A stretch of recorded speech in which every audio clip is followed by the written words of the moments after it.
It's another day, another moment in the bath. Let me show you the fireplace.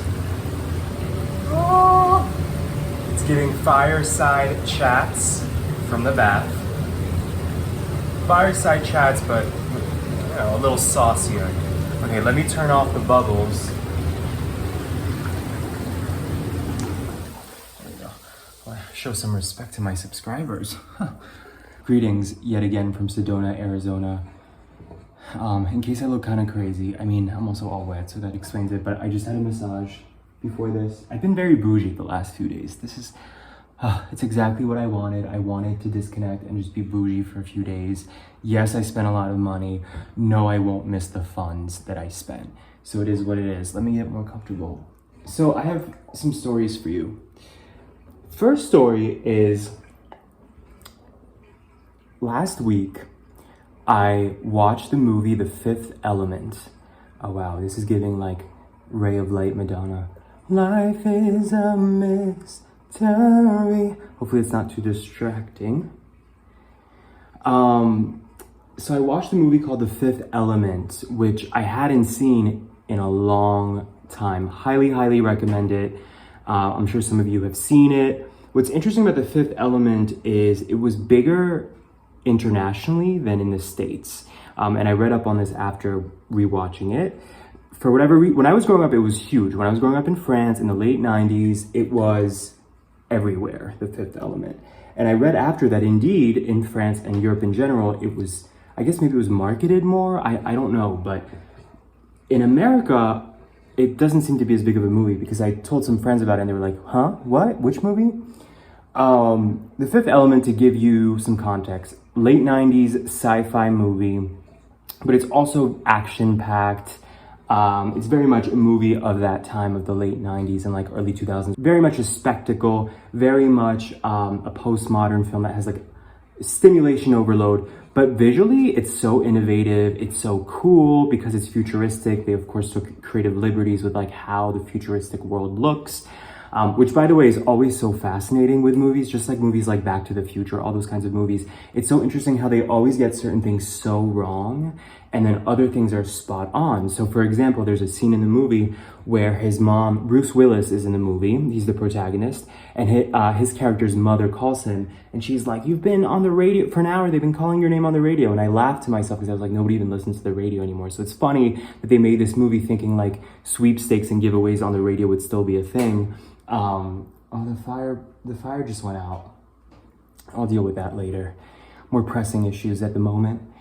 That was funny to me, but then other things were really spot on. For example, the ambiguity of people ethnically, racially, sexually, gender-wise, and that's what I want to talk about in this video. So this movie kind of made me think about all these themes that have been pretty like prevalent, I would say, right? And poignant the last, 3 to 5 years. I feel like it's like all anybody talks about now is trans people and everything that trans people go through. And it's like the conversation has advanced so far that it's not even about being gay anymore. Now it's the trans thing, it's the being non-binary, being fluid.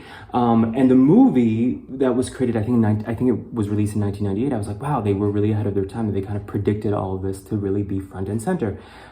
Side note, even just racially and ethnically, there's a scene in the movie, well, there's multiple scenes, but they go on like this cruise in space. It's kind of like a plane, but a cruise. On the flight there, a rocket or whatever, all the flight attendants, all the stewardesses are so beautiful and so interesting looking, ethnically ambiguous, but like that's actually how they are. Like that's not put on, it's not sci-fi effects.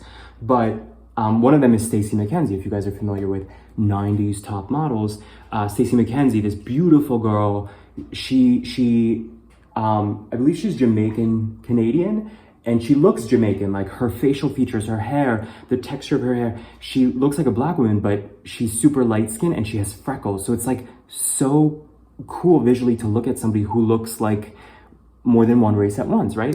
So anyway, that's a side note. But then in terms of the gender and the sexuality stuff, I thought this was very interesting that there's several characters in the movie, one of them played by Chris Tucker so brilliantly well, that are male characters but super flamboyant, super effeminate, but they're adored by women. And they're still like presumably straight. Chris Tucker's character, by the way, I read afterwards that it was actually inspired by Prince, the artist Prince, the musician Prince, and actually the director, I guess, wanted Prince to play this character and he refused. If I remember right, he refused because he felt like the character was too out there, which is funny to me because when I was watching the movie, even not knowing that context, I was like, this feels like a Prince throwback, this character. But I thought it was so interesting that in the movie, you have these male characters that are very flamboyant and effeminate, but they're still adored by women. And I thought that was like a cool sort of statement on modernity that not all women are attracted to that super macho alpha thing. In fact, part of the plot of the movie is that Bruce Willis in the beginning tries to get the girl and she has no interest. And so it plays on kind of these themes of like, he's the average Joe, but nobody in this day and age, nobody cares about the modern Joe anymore. Like the modern Joe is not appealing. So I thought that was so telling and so sort of foreboding, is that the right word? Foreshadowing? Are they both accurate?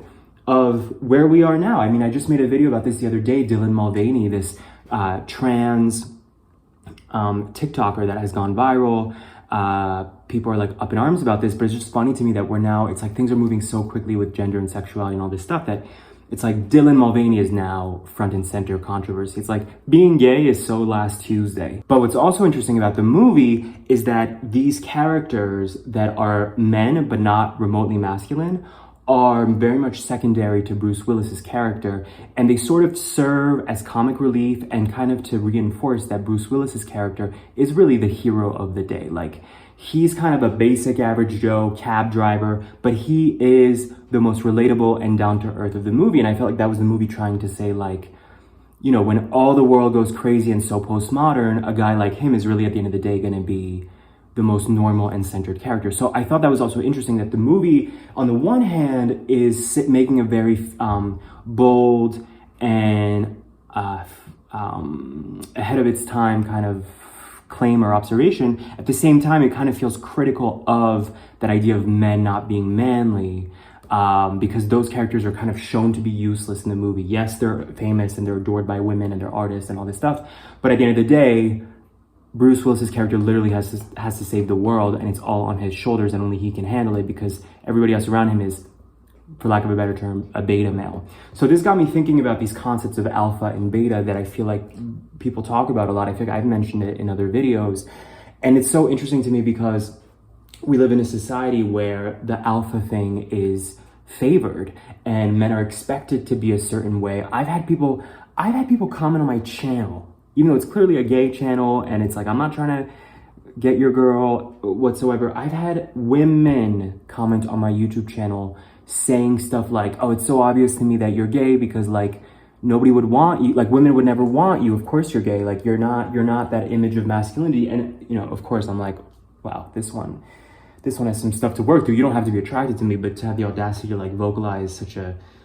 caveman mindset, but I think a lot of people have that, and I think that's why in our society we constantly put people on a pedestal that are classic examples of this toxic masculinity. No matter what you think, what you feel, we constantly see men in the public eye, politics, entertainment, the news, whatever, who kind of seem like they have the emotional maturity of a 5-year-old boy, but you know, they're built like, you know, alpha stock. So all this got me, you know, thinking about this and the movie, and it's just interesting because at the end of the day, if we're really gonna quantify this stuff and talk about the true definition of an alpha and a beta and all this stuff, if you look at other species, there's one alpha in the tribe. The alphas duke it out, and the ones that lose, they get exiled. Like they have to go create a new tribe, or they die off, they're excommunicated because there's only room for one alpha male in the species to like run the kingdom, right? So I was even watching Avatar a few weeks ago, the new Avatar movie, the one where they're in the water, and this concept came up again, that there's like only room for one alpha male and alpha female. So at the end of the day, it's like, why do we care so much about these concepts when there's really only going to be room for one realistically? But most of the tribe is intentionally not supposed to be like that. In the same way that you can't have a company function if there's 10 CEOs. You need one leader, maybe a team of leaders, but most of the people at the company have to be like worker bees and soldiers, to use a reference towards like ant colonies or bees, right? So we get hung up on all these concepts, and at the end of the day, it's like, what are we really fighting for or arguing about? Because our society would never function if everybody wanted to take charge and do as they say and not look for collaboration. So that's what's on my mind today. Curious what you guys think. As I get older, it's still something that I have to work on, that I have to deconstruct. I made a video months ago about the Turkish guy that traumatized me. This guy recircled back into my life. I ran into him, and he's kind of that example of a guy who physically is like potent. He just oozes potent masculinity.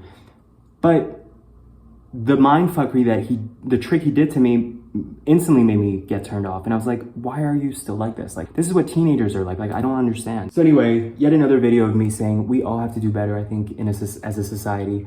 What do you guys think about this?